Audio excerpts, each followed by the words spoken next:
Insyaallah pada malam hari ini pembahasan kita yaitu tentang azan dan iqamat. Jadi kita akan menggabungkan antara buku Minhajul Muslim dan buku Fiqih Sunnah. Poin yang pertama disebutkan di dalam kitab Minhajul Muslim yaitu tentang definisi azan. Penulis mengatakan azan adalah pemberitahuan mengenai telah tibanya waktu solat dengan lafaz tertentu. Itu adalah pengertian azan menurut Syekh Abu Bakar Jabir Al-Jazairi. Sekarang kita melihat yang lebih lengkap pada buku Fiqih Sunnah. Syekh Sayyid Sabiq mengatakan, saya bacakan bahasa Arabnya, al-adhan huwa al-i'lam bidukhuli waqti sholati bi alfadhin makhsusatin. Adzan adalah pemberitahuan tentang masuknya waktu sholat dengan kalimat-kalimat tertentu atau kalimat-kalimat khusus. Di Allahu Akbar dan seterusnya itu memang khusus dipakai untuk memanggil orang sholat. Kemudian wa yahsulu bihi du'a ilal jama'ati wa idhari sya'airil Islam. Dan di dalam kalimat-kalimat azan itu mengandung panggilan untuk sholat berjamaah, juga untuk menampakkan syiar-syiar Islam. Jadi azan itu termasuk syiar Islam. Kemudian hukumnya wa huwa wajibun aw mandubun. Kata Syekh As-Sayyid Sabiq, azan itu hukumnya wajib atau sesuatu yang dianjurkan.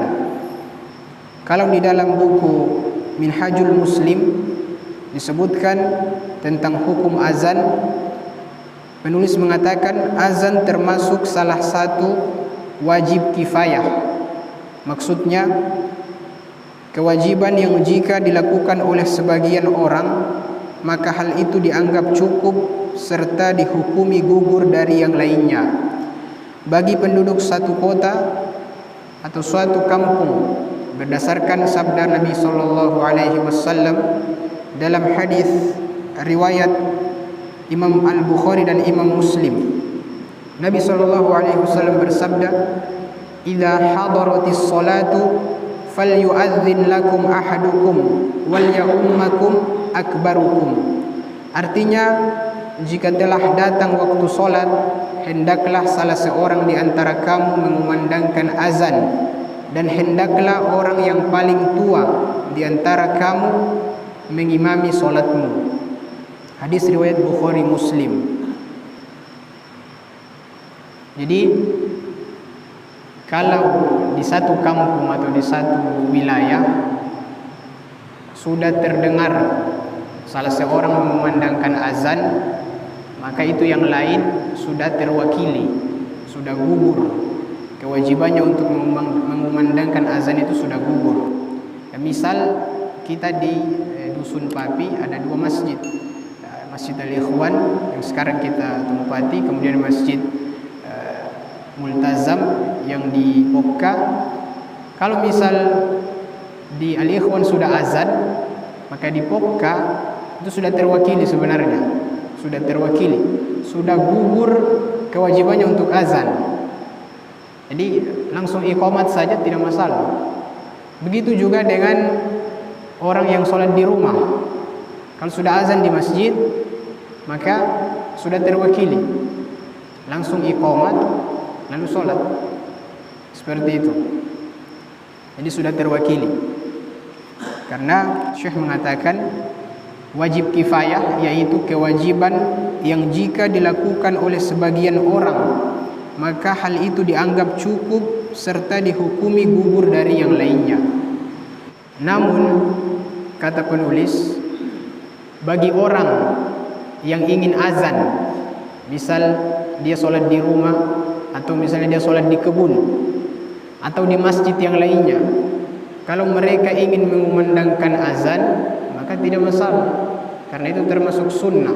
Dalilnya yaitu disebutkan oleh penulis, bagi orang yang sedang bepergian dan yang berada di padang pasir, ada yang di kebunnya menanam jagung atau di tempat pengembalaan kambing atau sapinya, kemudian telah masuk waktu sholat, maka disunnahkan baginya untuk mengumandangkan azan berdasarkan sabda Rasulullah sallallahu alaihi wasallam dalam hadis riwayat Al-Bukhari nomor hadis 609. Nabi sallallahu alaihi wasallam bersabda, "Fa idza kunta fi ghanamika aw badiyatika fa'adzanta bis-salati farfa' sautaka bin-nida'i fa innahu la yasma'u mada sautil mu'adzin jinnun wala insun wala syai'un illa syahida lahu yaumal qiyamah."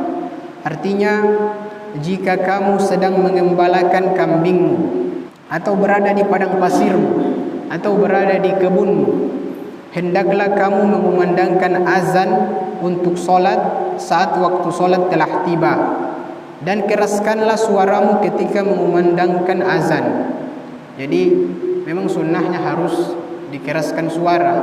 Kalau azan di rumah atau di kebun tidak apa-apa, dikeras saja suaranya.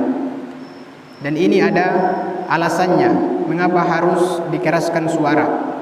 Kata Nabi sallallahu alaihi wasallam, karena tidaklah jin, manusia dan sesuatu yang mendengar lantunan suara azanmu melainkan ia akan menjadi saksi bagimu kelak pada hari kiamat. Jadi semua yang mendengar suara azan muazzin akan menjadi saksi. Manusia, tumbuh-tumbuhan, jin, hewan, apa saja yang bisa mendengar suara azan yang dikumandangkan oleh muazzin akan menjadi saksi pada hari kiamat. Jadi seperti itu ya, hukum azan fardu kifayah, wajib kifayah.